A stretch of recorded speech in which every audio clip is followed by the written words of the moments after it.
அப்புறம் ரம்ஜான்லாம் எப்படி போச்சு? நல்லபடியா போச்சு. ஒரு பிரியாணி கூட கொடுக்கல நீங்க. பிற தெரியுது, நீதான் யாருன்னு தெரியல.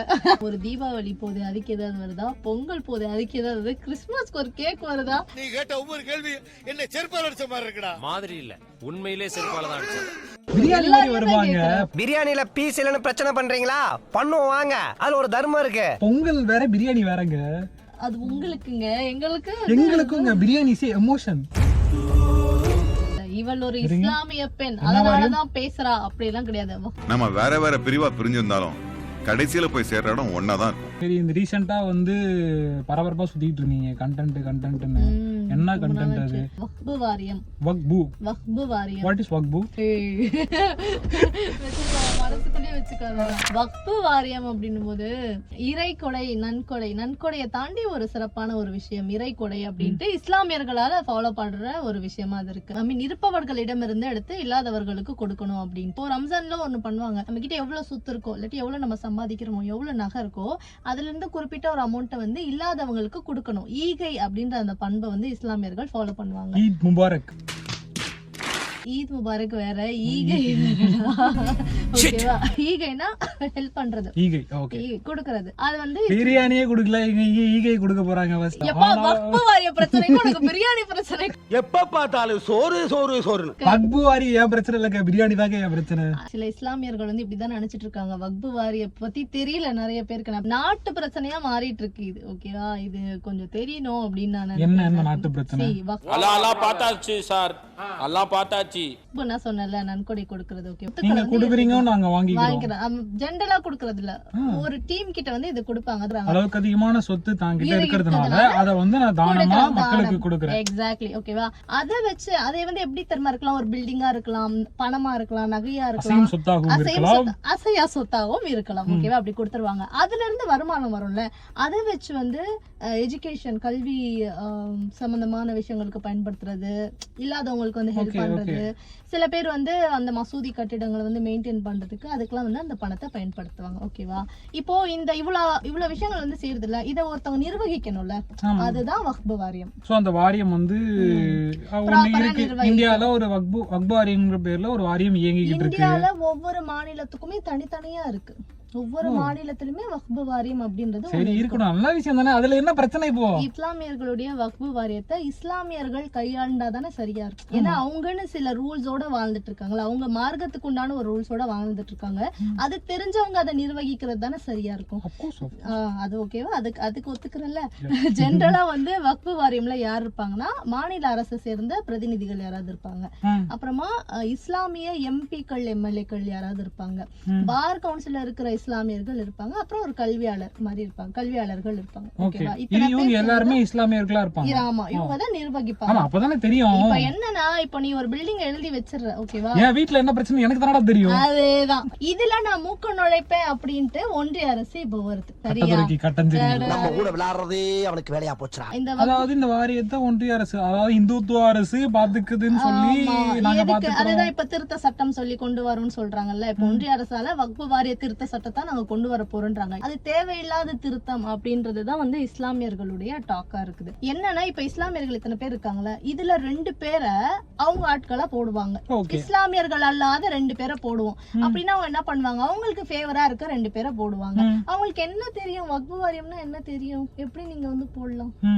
அதுதான் வந்து இஸ்லாமியர்களுடைய கேள்வியா இருக்கு. சோ ஹெச்ராஜ் என்ன சொல்றனா, ஒரு இந்து கோயில்ல வந்து ஒரு பொறுப்புல எப்படி நீங்க முஸ்லிமா போடலான்றாரு. ஏன்னா அவருடைய பேர் வந்து நர்கிஸ் கான் நம்ம போட்டது. ஆனா அவர் வந்து பேசிக்காவே ஒரு ஹிந்து தான். அவர் பேர் தான் நர்கிஸ் கான்னு வச்சிருக்காங்க. ஏன்னா அவங்க அம்மாக்கு இவர் குழந்தையா இருக்கும் போது டெலிவரி பார்க்கும்போது காம்ப்ளிகேட்டடான டெலிவரி அந்த டாக்டர் வந்து சுமூகமா பண்ணி கொடுத்துறான்ட்டு எமோஷன்ல அவருக்கு அந்த பேரை, டாக்டருடைய பேர் எடுத்து அவங்க அப்பா வச்சிருக்காரு, ஓகேவா? அதேதான். சோ இது வந்து ஹெச்ராஜாக்கு வந்து பிடிக்கல. அப்போ ஹிந்து கோயில முஸ்லிம வந்து நிர்வகிக்கிறதுக்கு போட்டா உங்களுக்கு கோவம் வருது. அப்ப இஸ்லாமியரோட வக்பு வாரியத்துல 2 இந்துக்களை வந்து பாஜக ஆளக்கூடிய அந்த ஆர்எஸ்எஸும் பாஜகவும் ஆர்எஸ்எஸும் வந்து இப்படி முடிவெடுத்தா எப்படி நியாயம்? சோ இது ஒரு தவறான விஷயமா. இன்னொன்னு வந்து உங்களுக்கே தெரியும் இஸ்லாம்ல வந்து பெண்கள் அதிகமா ஆண்கள் முறை வரமாட்டாங்க, வந்தா ஹிஜாப் அணிஞ்சுதான் வருவாங்கன்ற மாதிரி இருக்கு. இப்போ இந்த நிர்வாகிகள்ல பெண்கள் இல்ல, 2 பெண்களை போட போறோம் அப்படின்னு சொல்றாங்க. பெண்ணியம் பேசுறவங்க இல்லாட்டி எல்லாரும் ஈக்குவல்னு பாக்குறவங்களுக்கு இது சிறப்பா ஒரு விஷயம்ன்ற மாதிரி தெரியுது. ஓகே, அது ஒண்ணு வந்து அக்செப்டபிள் தான். ஆனா இது என்னன்னா அவங்களுக்குள்ள ஒரு சலசலப்பு உண்டாக்குற விஷயம் தான் அது. முஸ்லிம்ஸ்குள்ள இந்த மாதிரி என்னெல்லாம் பண்ணா அந்த சலசலப்பு வரும், அவங்க வந்து டிஸ்டர்ப் ஆவாங்களோ அந்த மாதிரி எல்லாம் போயிடுச்சு. இப்போ நம்ம சொல்லிருக்கிறதுலாம் லைட்டான 2 பாயிண்ட்ஸ். இந்த மாதிரி நிறைய திருத்தங்கள். ரீசெண்டா இப்ப சிஎம் வந்து சட்டசபையில வந்து ஒரு விஷயம் பேசியிருந்தாரு. வக்ஃப் வாரிய திருத்த சட்டத்துக்கு எதிராக ஒரு தீர்மானத்தை வந்து கொண்டு வந்திருந்தாரு. இதுதானா இந்த சட்டத்தை கொண்டு வரவே மாட்டோம் அப்படின்ட்டு. இது இஸ்லாமியர்கள் பிரச்சனை, ஏன் தமிழ்நாடு அரசு வந்து உள்ள வராங்க அப்படின்ற மாதிரி சில பேர் பேசுறதையும் நம்ம பார்க்க முடிஞ்சது. இதுக்காக தான் முதலமைச்சர் வந்து இஸ்லாமியர்களின் பாதுகாவலர் அப்படின்றாங்க. இது இஸ்லாமியர் பிரச்சனை, சிறுபான்மையினர் அப்படின்றதாலதான் ஒன்றிய அரசுக்கு அவ்வளோ கோபம். அதாவது ஏன்னா இவங்க கிட்டே இருக்கக்கூடிய அந்த வேல்யூல வக்ஃப் வாரியம், இந்தியா முழுக்க இருக்க வக்ஃப் வாரியத்துடைய வேல்யூ, அவங்க கிட்ட இருக்கிற அந்த நிலங்களுடைய அளவு பாத்தீங்கன்னா இந்தியாவுடைய முப்படை இருக்குல்ல, 3 ஃபோர்ஸ் இருக்குல்ல, அது கிட்ட இருக்கிற நிலங்கள், அப்புறம் ரயில்வே, இந்தியன் ரயில்வே கிட்ட இருக்கிற நிலங்களுக்கு அடுத்தபடியே அதிகமான நிலங்கள் யார் வச்சிருக்காங்கன்னா வக்ஃப் வாரியம். அந்த நிலங்கள் எல்லாம் எப்படி இஸ்லாமியர்களுடைய கண்ட்ரோல்ல இருக்கலாம்? ஏன் கண்ட்ரோல்ல தான் இருக்கணும், கண்ட்ரோல் பண்ணதே அவங்கதாங்கறத மறந்துட்டாங்க. அது ஹிஸ்டரியை பாருங்க. சென்னையில இருக்க பாதி லேண்ட் அவங்களோடதான் இருக்கு. அதனால தானே முஸ்லிம் பேர் வச்சிருக்க தெருக்கள் பேரை மாத்துறாங்க, கட்டிடங்கள் பேரை மாத்துறாங்க, வரலாறையே அழிச்சு கிரியேட் பண்ண மாட்டாங்க. இவங்க எல்லாம் ரீரைட் பண்றோம்ட்டு அந்த மாதிரி பண்ணிட்டு ரீரைட் பண்ணா ஹிஸ்டரி இருக்காது.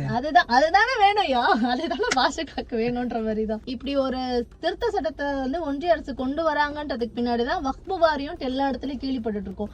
அதுக்கு முன்னாடி எல்லாம் பெருசா அதை பத்தி பேச மாட்டேன், ஏன்னா பிரச்சனை இல்லாம ஏங்குது. இந்த குடிநீர் வாரியம் அந்த வாரியம் இந்த வாரியம் தான் தெரியுங்க. அது தமிழ்நாடு அரசு போர்டை பார்த்து நான் கத்துக்கிட்டோம். ஆனா இப்ப தெரிஞ்சுக்கோதான் வந்து இவ்வளவு பெரிய ஒரு குரூப் வந்து இருக்கு. அது நிறைய இல்லாதவங்களுக்கு ஹெல்ப் பண்ணிக்கிட்டு இருக்கு. அதை தடுக்க ஒரு கும்பல் வந்துகிட்டு இருக்கு. இப்ப அதுக்கு எதிர்த்தாவும் நம்ம ஒரே நோக்கம்னா இதுதான் நினைக்கிறேன். இஸ்லாமியர்கள் கிட்ட எப்படி இருக்கலாம், என்கிட்ட அல்லவா அந்த நிலங்கள் இருக்க வேண்டும். மசூதி இருக்கிற இடத்துல எல்லாம் வந்து இந்து கோயில கட்டுறாங்க, ராமர் கோயிலா இருக்கட்டும். வக்ஃப் வாரியத்திலயும் உங்க ஆட்களை போட்டுக்கிட்டீங்கன்னா என்னெல்லாம் நடக்கும். இப்ப இன்னொன்னு சொல்றாங்க, அந்த மாவட்ட ஆட்சியர் தான் வந்து வக்ஃப் வாரியத்துக்கு வர லேண்ட்ஸ் எல்லாம் அவருடைய கண்ட்ரோல்ல வரணும்ன்ற மாதிரி, அதை என்ன பண்ணணும்னாலுமே அவர்கிட்ட கேட்டுதான் பண்ணணும்ன்ற மாதிரி. இப்ப மாவட்ட ஆட்சியர், அப்புறம் என்ன பண்ணுவாங்க மத்திய அரசு, அப்புறம் மோடின்னு. இதோட எக்ஸ்ட்ரீம் என்னவா இருக்கும்? அவ்வளவுதான், அது எல்லாத்தையுமே அவங்க கையகப்படுத்திட்டு நான் போடுறதுதான் ரூல்னு வாங்க. ஒரு காலத்துல வக்ஃப் வாரியமே இல்லாம போயிடும். எல்லா பில்டிங்கும் இஸ்லாமியர்கள் நசுக்கப்படுவாங்க, அவங்களுக்கு உரிமைகள் நசுக்கப்படும், அடுத்து கிறிஸ்தவர்கள் நசுக்கப்படுவாங்க, எல்லாமே ஆல்ரெடி அதெல்லாம் நடந்துட்டு வருவாங்க. அது இந்துக்களுக்கு தெரிய மாட்டேங்குது. நிறைய இந்த சங்கிகளா இருக்கக்கூடிய இந்துக்களுக்கு அது தெரிய மாட்டேங்குது. இத ஒவ்வொன்னா முடிச்சுட்டு அங்க கை வைப்பாங்கடா. உங்களையுமே வந்து வாக்குக்கு தான் வச்சிருக்காங்க. இந்துக்கள்லயும் வந்து இந்த அரிய வகை ஏழைகள் இடபிள்யூஎஸ் தான் அவங்களுக்கு வந்து வேணும், மத்த இந்துக்கள் அவங்களுக்கு வேணான்றது வந்து அவங்களுக்கு தெரிய மாட்டேங்குதுன்னு நினைக்கிறேன். அந்த திருத்த சட்ட மசோதாவை வந்து இப்போதைக்கு நிப்பாட்டி வச்சிருக்காங்க, எக்ஸிகியூஷன் பண்ணல அவங்க. ஏன்னா எதிர்ப்பு, இவ்வளவு எதிர்ப்பு வருது. இப்ப எல்லா மாநிலங்களும் எதிர்ப்பு. நம்ம முதலமைச்சர் வந்து தீர்மானமே போட்டார்ல, இப்போதைக்கு நிப்பாட்டி வச்சிருக்காங்க. அது இன்னும் வந்து எக்ஸிக்யூட் பண்ணலன்றது உண்மையிலேயே ஒரு நல்ல விஷயமா இருக்கு. இப்போ வக்ஃப் வாரியம்னா என்ன, அதுல என்னென்ன பிரச்சனை நடக்குது, ஒன்றிய அரசு என்ன பண்ண ட்ரை பண்றாங்கன்னு தெரிஞ்சுக்கிட்டல. கிளம்பலாமா? வண்டி எடுக்கிறேன். வண்டியில வந்து என்னென்னமோ பண்ணிக்கிட்டு இருக்காங்க. அது இர்ஃபான் எல்லாம் பாத்தீங்கன்னா வந்து அழகா வந்து டெலிவரி பண்ணிட்டு இருக்காரு. புடிச்சு அவங்க கையெல்லாம் புடிச்சு கீறி என்னமோ பண்ணிட்டாங்க, கம்ப்ளைண்ட் பண்ணிட்டு இருக்காரு.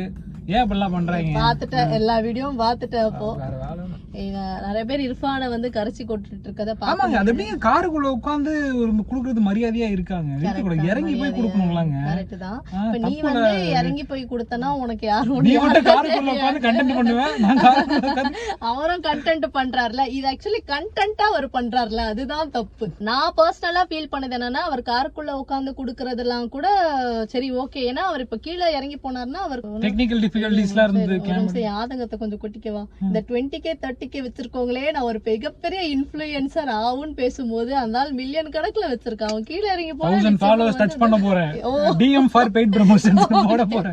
அவர் மிகைப்படுத்தி பேசுறாருல, இத பண்ணிட்டாங்களோ அதை பண்றாங்க, அது வந்து நான் தவறா பாக்குறேன். நிறைய பேர் இதை ஃபேஸ் பண்ணிருக்காங்க, கைப்பிடிச்சு இழுக்கிறது. ஏன்னா அவங்களுக்கு என்னன்னா, நமக்கு ஒரு உணவு இந்த ரம்ஜான் டைம்ல தான் வந்து குடுக்குறாங்க, ஏதாவது குறிப்பிட்ட நாள் பர்த்டேவோ அந்த மாதிரி டைம் தான் குடுக்குறாங்கன்னா, எனக்கு அது வேணும்ன்றதுல கொஞ்சம் பண்ணியிருந்திருக்கலாம்.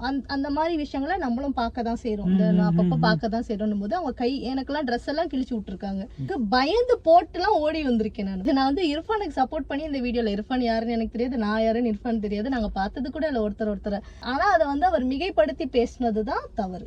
இன்ஃப்ளூயன்சராகவும் சரி as a What are you influencer? DM for paid promotion. No DM for paid promotion and இன்னைக்கு என்னது ஏடிஎம்ல காசு அதிகம் ஏற்கனவே ஏடிஎம்ல அதாவது இவங்க எவ்வளவு ஹலோ அது இன்னொரு